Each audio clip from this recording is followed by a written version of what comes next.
For the longest time, I was convinced that I was an absolute idiot. I felt like I couldn't make good decisions and I couldn't figure out the steps that I needed to make it in my personal and professional life to grow into the type of leader and the person that I knew that I really wanted to become.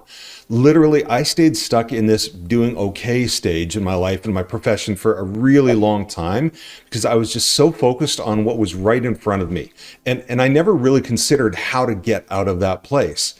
Now, don't get me wrong, my brain was always going a million miles an hour, but it felt like a blender full of thoughts, just stuck in some sort of perpetual mixing cycle that I couldn't shut off. I couldn't even make sense of what the ingredients were that were being thrashed around inside.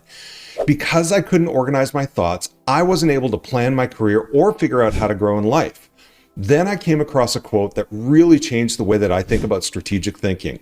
It describes it perfectly. It says, strategic thinking is nothing but the creation of insights towards realizing your goal. So when I say strategy, what am I really talking about? Roger Martin once said, strategy is an integrative set of choices that position you on the playing field of your choice in a way that you win. Let me give you an example to show you how strategic thinking can change your career and your life. Walmarts are everywhere. I think that there's about 4,500 or if not more stores across the entire United States. I mean, that's insane. You can go into any city, even a mid-sized ones or even small towns, and they will have a Walmart. But obviously it always wasn't this way. You know, back in the 70s and 80s, Walmart wasn't dominating the landscape. They were around, but they weren't everywhere. At some point, Walmart started to think, how can we dominate the American retail market and become the low-cost leader? So what did Walmart do? They made a decision to shift their entire business around and only focus on getting the best prices possible. If you've ever sold anything to Walmart, you know that their purchasing, supply, and merchandising teams are phenomenal at sourcing quality products at the best prices. They didn't just do one thing to become successful. They built their entire business around this idea of becoming the low-cost leader. They invested wisely and were managed and led very well, always keeping that end goal in mind right from the start. They are a really good example of the power of strategic thinking. And what's really cool is that you can actually apply that kind of strategic thinking to your work or life using a really simple 4-step strategic framework. Hey there, it's Jay Timms, and I'm an organizational psychologist and leadership consultant to Fortune 500 companies. Over the last 30 plus years, I've combined the power of neuroscience with leadership development and have been able to support the growth and development of over 1,000 leaders worldwide. In this video, I'm going to share that strategic framework to help you understand how to think strategically and how to use it to grow individually or as a company. Plus, I'll tell you exactly why strategic thinking can transform your life and career. So make sure you stick around to the end of the video so that you can learn how to do this. So before we dive in, comment "I'm ready" or something like that, or give us a thumbs up so I know that you're looking forward to the content. Let's get into the video. For this video, I'm going to use a really well-known metaphor that might seem disgusting at first, but just bear with me. If I brought a full-grown bull elephant into the room that you're sitting in right now and asked you if you could eat the whole thing, think you could do it? Most people would say no, there really isn't a way. But the reality is that yes, you actually can, but only if you do it a bite at a time. It's exactly the same way with building strategies for growth, either for you or for your company. One of the reasons that we don't accomplish things in our lives is because we see what we want, but our mind starts telling us things like it's too big or it's impossible or the all famous be more realistic. Part of the reason that your brain does this to you is that our brains are really designed to protect us, to save us from possibly being hurt. So the fact that your brain is telling you either consciously or subconsciously that you can't do it, it's actually a good thing. But there's something that you need to remember here. The reason that your brain says that you can't do it is because you've never done it before. It's not because you can't. It's just simply that you haven't done it before and you don't have a strategy to do it. So let's build a strategy. Step number one is to define your desired outcome. I saw a video once where these two guys decided that they were going to go to an airport and they're going to go up to a counter and buy a ticket to wherever the next flight from that airline was going. Then they were going to spend a few days exploring that area and then start the process all over again. The plan was to be on a vacation for like a month.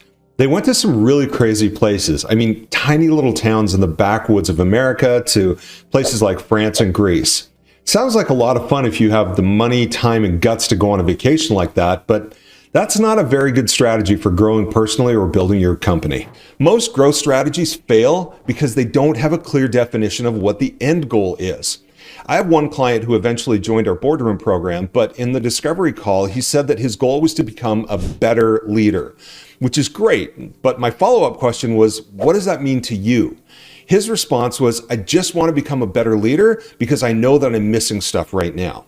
The problem here is that better, it's not a destination. That's a journey. Your first step in executing a strategy is to clearly define what the end looks like. My question to help people get clarity around this destination, if they need help, is if I was going to put you in a time machine and send you forward to when this was actually done, what would be different in how the environment looks like, smells like, tastes like, feels like, and sounds like to let you know that the time machine actually worked? Remember, vagueness is the killer of strategy. Step number 2 is that you need to break down the problem into smaller, more manageable pieces. Let's say that your strategic goal for the company is that you want to take your company from $500 million in sales a year to $750 million in sales within the next 5 years, which is great. It's clearly defined with realistic boundaries around it. The next question that you need to ask yourself is, what is it going to take to be able to do that? In this scenario, there's a ton of potentials around what needs to be done based on the organization, the environment, the market, whatever is going on.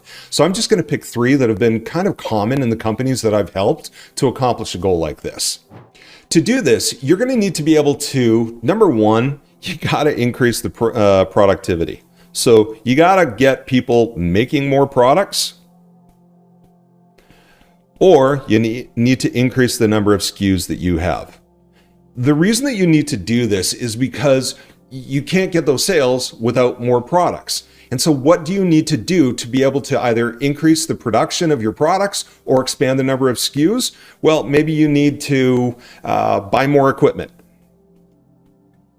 Or you need to do something like go into your R&D and figure out what's going on with R&D and have R&D really come up with those new SKUs. Or you might even need to do a market assessment. So what you need to do is really break it down as to what needs to happen for this particular thing.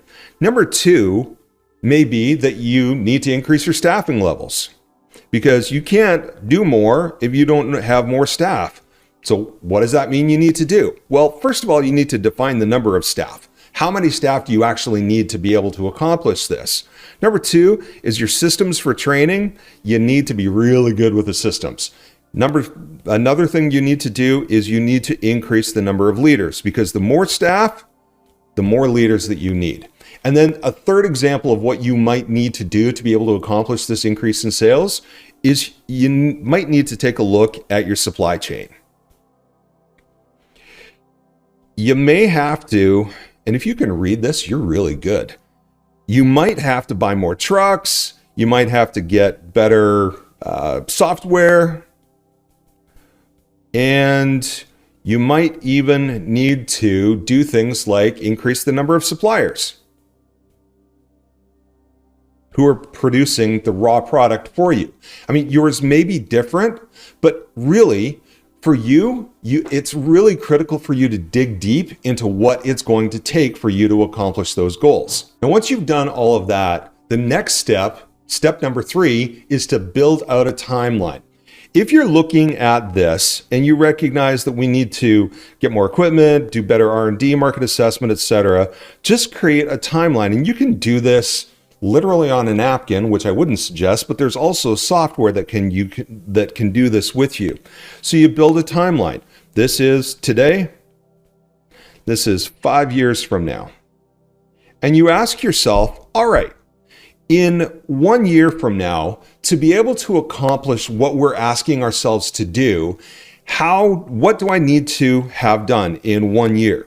So let's say that you need to, at year number 1, year number 3, year number 4, and year number 5. And there's 2. Year number 1, you need to increase your staffing by, call it 20 people. You need to have 5 more leaders. And when it comes to staffing, we were talking about better equipment. So you need to increase your equipment, and it's 3 pieces of equipment that you need to get you along the line. And then year number 2, you want to look at your supply chain. Okay, well, now we need more trucks, or we need to get the better software, etc. And then year 4, maybe it's we need to increase the number of suppliers, etc. This is such a critical place and a critical thing for you to do, because once you timeline this out, what this allows you to do is this allows you to go to step number 4. Step number 4 really is create an action plan and a follow-up system. So once you've created this timeline and you know specifically when projects need to be done and when things need to be done along this timeline, what you can do is you can set strategic meetings with yourself and those who are responsible for these actions and these activities to check in and make sure that you're on time. And then build plans around things. If you're not on time, how are you going to catch up? Or where are you going to move things around? My suggestion around these is you should never ever go more than a month.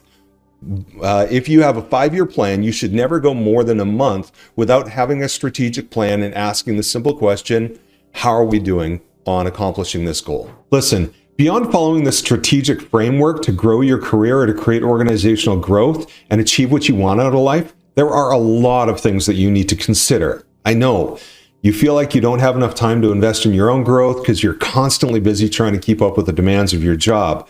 Or you're forced to take on multiple responsibilities and really, you're just struggling to get noticed or advance in your career. This constant juggling leads to burnout, and it feels like you're running on a hamster wheel getting absolutely nowhere. You might be thinking that you're the only one facing this problem, but trust me, every other person out there who aspires to become the leader of influence always feels the same way. I've been there. I know exactly what it feels like. I was working as a frontline leader for years and was relying on my boss to help me get better. And I went to all the trainings that the company put on. I even read all the books and went to those random workshops by these so-called leadership experts, but nothing really clicked for me. Things really shifted for me when I realized that the principles of neuroscience could really teach me how to accelerate my growth and have massive impact on the people in the companies that I've led. I spent a ridiculous number of years in school understanding how the brain works and why people do what they do. And then I started testing my theories in real life situations. Really quickly, I went from a frontline worker and leader to an executive in massive companies. And today I consult with some of the most influential companies in the world. Chances are actually really good that you have some of their products or services in your home right now. With all the testing and tweaking I've made as I've taught the things that I've learned to those that I lead, I've built this really easy to digest and apply framework to help anyone become the type of leader that they want to become, and how any company can experience monumental growth with just a few simple tweaks to what they're already doing. The best part? This program has already helped over 1,000 aspiring well-known leaders. They have become the professionals that they always wanted to be, and they did it just by investing less than 4 hours a week for just 90 days. With weekly group or one-on-one calls, online self-paced video trainings, and access to a community of leaders who are trying to accomplish the exact same things that you're trying to do, you'll master the art of strategic thinking, you'll learn how to influence and guide your future team, and position yourself for a career success as a leader. Right now, you basically have 2 options. Number 1, do nothing and risk staying stuck in the same place forever, or click on the link in the description below to invest in your future.